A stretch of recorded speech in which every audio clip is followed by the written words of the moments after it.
नमस्कार। स्वागत है आप सभी का आप सभी के अपने चैनल सनातन धर्म ज्ञान पर। आशा करते हैं आप आपके परिवारजन स्वस्थ होंगे और बहुत ही अच्छे होंगे। इसी कामना के साथ आइए बढ़ते हैं हमारे आज के इस अद्भुत क्रमांक की ओर। आज के इस अद्भुत क्रमांक में आप सभी के लिए 3 ऐसे मुख्य कार्य को हमने सम्मिलित किया है, जो कि आप यदि नियमित रूप से अपने जीवन में करते हैं, आप पाते हैं आपके जीवन में जो भी आपके रुके हुए कार्य होते हैं, वे धीरे-धीरे बनना प्रारंभ होते हैं। जैसे बहुत सारे लोगों की समस्याएँ होती है, बहुत सारा परिश्रम करने के बाद भी, बहुत यत्न करने के बाद भी हमारे जो कार्य हैं वो बनते ही नहीं हैं, बीच में रुक जाते हैं। अगर आप भी इस परेशानी से जूझ रहे हैं, आपके जीवन में भी ऐसे कष्ट आ रहे हैं, तो ये 3 कार्य का आप जीवन में इस्तेमाल करना प्रारंभ करें। आपके कार्य जो रुके हुए हैं, वो धीरे-धीरे बनना प्रारंभ हो जाएँगे। तो आइए बिना समय व्यर्थ किए बढ़ते हैं आज के इस अद्भुत क्रमांक की ओर। तो इसमें पहला जो कार्य आपको करना है, वो ये है, अगर आप श्री महाराज जी से जुड़े हैं या जुड़ने का प्रयास कर रहे हैं, तो आपको श्री हनुमान जी की पूजा अवश्य करनी चाहिए। श्री हनुमान जी जो है वह संकट से निकालने वाले माने जाते हैं। श्री हनुमान जी जीवन में आने वाले कष्टों से दिलाने वाले माने जाते हैं। जिन लोगों का भाग्य साथ नहीं देता, हनुमान जी की आराधना करने से आपका भाग्य आपका पूर्ण रूप से साथ देना प्रारंभ कर देता है।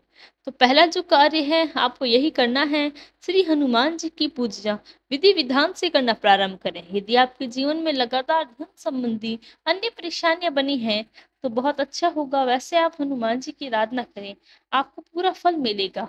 और भी अच्छा होगा यदि आप पंचमुखी हनुमान जी की आराधना बेहद शुभ मुहूर्त के अनुसार करते हैं, बहुत फलदायी होता है श्री पंचमुखी हनुमान जी के दर्शन करना, उनकी आराधना करना।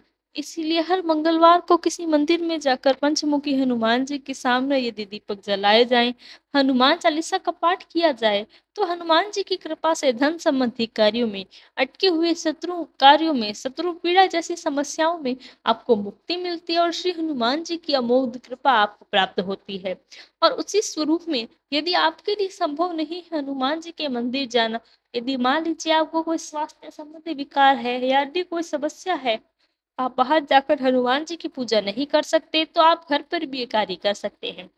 घर पर आप श्री महाराज जी के छवि चित्र के समक्ष श्री हनुमान चालीसा का नियमित पाठ करें, उनके दुखों से अवगत कराएं, तो आप पाएंगे जो कार्य आपके जीवन में काफी समय से अटके हुए हैं, उनको बल मिलेगा, उनको शीघ्रता से कार्य आपके बनने प्रारंभ हो जाएंगे। जितनी भी परेशानियां चल रही थी उससे आपको पूर्ण रूप से निजात मिलेगी। यह था पहला कार्य जो आपको जीवन में जोड़ना है। अब मैं आपको 2 ऐसे कार्य बता रही हूँ जो कि बहुत ही महत्वपूर्ण होने वाले हैं। आज के क्रमांक में श्री महाराज जी के आशीर्वाद अनुसार हमने 3 मुख्य कार्य जोड़े हुए हैं। तो बढ़ते हैं दूसरे कार्य की ओर। दूसरा आप कार्य क्या कर सकते हैं कि आपको जो तुलसी मैया हैं, उनको आप जानते ही होंगे, हम घर में उन्हें स्थान देते हैं, उन्हें पूजा प्रदान करते हैं, उन्हें पूजा अर्पण करते हैं।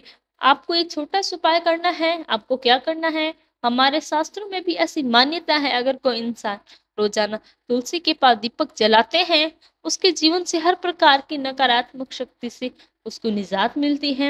यहाँ तक कि इसके वैज्ञानिक भी ऐसे कई फायदे बताए गए हैं जो कि इसकी शुद्धता को हमें समझाते हैं। अब देखिए आपको क्या कार्य करना है, मैं आपको विधि बता रही हूँ। विधि यह है, आपको कुछ नहीं करना विशेष। आप श्री जो तुलसी मैया जो का जो वृक्ष है, उस पर आप जल अर्पण कर दीजिए। जल अर्पण करने के साथ साथ तुलसी मैया का जो स्थान है वहां पर आप एक दीपक जला दीजिए। तेल का दीपक जला सकते हैं, घी का दीपक जला सकते हैं, जैसे आपकी सामर्थ्य है उसके अनुसार आप ऐसा कर सकते हैं। इसके अलावा यह जो नियम बनाना है, आपको नियमित रूप से बनाना है। जैसा आप जानते हैं आपके कार्य काफ़ी समय से अटके हैं, आपको इस नियम को नियमबद्ध होकर करना पड़ेगा। कुछ समय के लिए आप इसको करें। जब आपके कार्य बनने लगेंगे, तो आप इस नियम को अपने पूरी आजीवन इसको साथ रख सकते हैं और इस नियम को पूरी तरह निभा सकते हैं। जीवन में कभी भी कार्य आपके अटकने जो कि जो समस्या आती है, उससे पूर्ण रूप से आपको निजात मिलेगा। श्री तुलसी मैया का जो पौधा होता है, जो वृक्ष उनका होता है, वह पूर्ण रूप से आपके ग्रह स्थान पर, जहाँ पर आप निवास करते हैं, पूरी तरह से नकारात्मक ऊर्जाओं से आपको बचाता है। जैसे घर से बाहर जितनी भी नकारात्मक ऊर्जा जाती है, उसी प्रकार से यदि आप जीवन में ऐसा शिष्टाचार करते हैं, किसी से गलत व्यवहार करते हैं, तो उसी प्रकार से नकारात्मक ऊर्जा भी घर में प्रवेश करती है। तो जो तुलसी मैया का जो पौधा है, वो इन नकारात्मक ऊर्जाओं को घर में प्रवेश करने वाली होती है, उससे निजात दिलाता है, घर में प्रवेश नहीं करने देता। इसीलिए जीवन में नकारात्मकता को निकालने का ये प्रतीक है। नियमित रूप से आप इसका जो है पूजन करिए, आप पाएंगे जीवन में सारे कष्ट धीरे धीरे शून्य होते चले जाएंगे।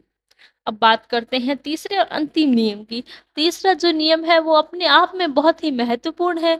बहुत से लोग इसमें गलती करते हैं, त्रुटि करते हैं। अपनी त्रुटि को आप ऐसे सुधार सकते हैं। तो तीसरा नियम है कि जब भी आप पूजा विधि विधान करते हैं, तो पूजा विधान करने के बाद शंख बजाने के बाद आपको बहुत से लाभ मिलते हैं। बहुत से लोग होते हैं पूजा तो करते हैं लेकिन शंख वादन नहीं करते। तो शंखनाद जब होता है, उससे भी बहुत से लाभ मिलते हैं। जान लेते हैं क्या लाभ है। अगर अपने घर के किसी भी हिस्से पर आपके वास्तु दोष को आप महसूस कर रहे हैं, या आप पा रहे हैं कि घर में बहुत सी चीजें अस्त व्यस्त रहती है, उससे भी नकारात्मक ऊर्जा घर में प्रवेश करती है, उस जगह पर आपको सुबह शाम शंख बजाना चाहिए। यदि घर में शंख नहीं है, तो उसकी जगह पर आप पूजा करने के बाद घंटी बजा सकते हैं। घंटी जो पूजा स्थान पर जो रखी होती है, घंटी भी आप बजा सकते हैं। इससे निकलने वाली जो ध्वनि होती है वातावरण की, वह वातावरण में जो व्याप्त नकारात्मक ऊर्जा व्याप्त होती है, उस नकारात्मक ऊर्जा को शून्य कर देती है। और एक कारण और भी है कि हमारे धर्म शास्त्र में बताया गया है कि कोई भी जो पूजा होती है, वह शंख वादन के बाद पूर्ण रूप से विराम करती है। इसीलिए अगर आप भी बहुत ही सहृदय पूजा विधि विधान करते हैं, उस समय आपको शंख की जो ध्वनि है, उसका जो वादन जो है अवश्य करना चाहिए। जब आप शंख ध्वनि करते हैं, उससे आपकी पूजा पूर्ण रूप से ईश्वर के चरणों में समर्पित हो जाती है। यह तीसरा नियम है। इसके साथ साथ में आपको एक बात और कहना चाहेंगे, जिसमें हम लोग बहुत गलती करते हैं। ये 3 नियम हो गए, लेकिन सबसे महत्वपूर्ण मैं आपको बात बता दूं कि बहुत से लोग क्या करते हैं, केवल जो पूजा विधि विधान होता है, वह केवल इस प्रकार से करते हैं कि केवल एक कार्य है, इस प्रकार से कर लेते हैं।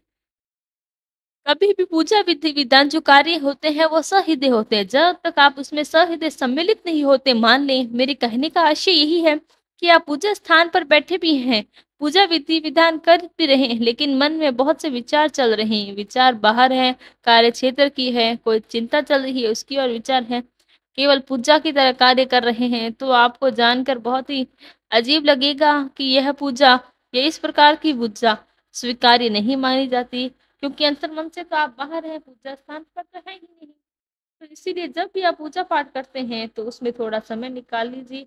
अपने मस्तिष्क को, अपने मन को, अंतर्मन को ईश्वर के समक्ष ही रहने दीजिए। क्योंकि एक समय तो आपको भी ऐसा लगने लगेगा कि कुछ समय पूरे जीवन से ईश्वर के लिए आपको निकालना बहुत ही जरूरी है। तो यह था हमारा आज का क्रमांक। आशा करते हैं आपको आज का क्रमांक पसंद आया होगा। यदि क्रमांक अच्छा लगा हो तो लाइक, कमेंट, शेयर और चैनल को सब्सक्राइब करना ना भूलें। साथ ही साथ यदि आपका कोई प्रश्न है, वो भी हमें लिखकर बताएं, हम उसका भी प्रत्युत्तर अवश्य देंगे। कल फिर मुलाकात होगी ऐसे ही एक अद्भुत क्रमांक के साथ। तब तक के लिए धन्यवाद। जय गुरुदेव।